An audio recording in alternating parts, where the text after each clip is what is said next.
Robert Baratheon's victory at the Trident was a turning point in the war for the Iron Throne.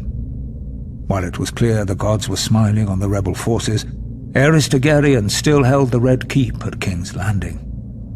As Robert was wounded and unable to ride, it was up to Eddard Stark to make for the capital and force the Mad King to give up the throne.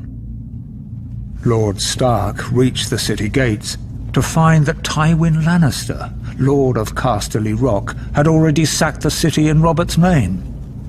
House Lannister had remained neutral up to this point, ignoring requests for help from both the Crown and the rebels. Now that Robert's eventual victory was assured, it seemed Lord Tywin had finally chosen a side.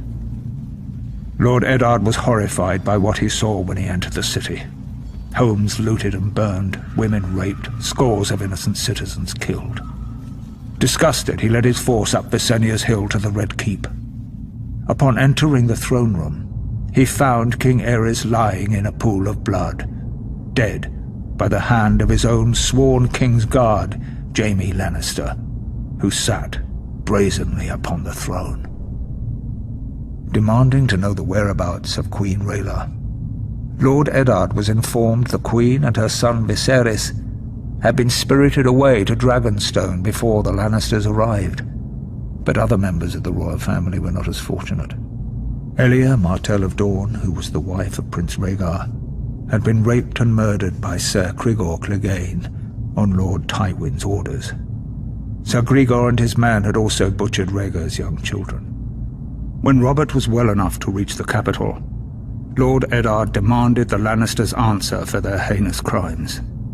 Robert refused, and sent him south to relieve the Baratheon stronghold of Storm's End, which was still under siege by forces loyal to the Crown. Whatever words passed between the two old friends are known only to them, but Lord Eddard is said to have left King's Landing in anger. Later, when Robert was crowned, he appointed Jon Arryn as Hand of the King. Lord Arryn's first order of business was to broker a truce with the Martells of Dorne, who were outraged by the brutal murder of Princess Elia and her children.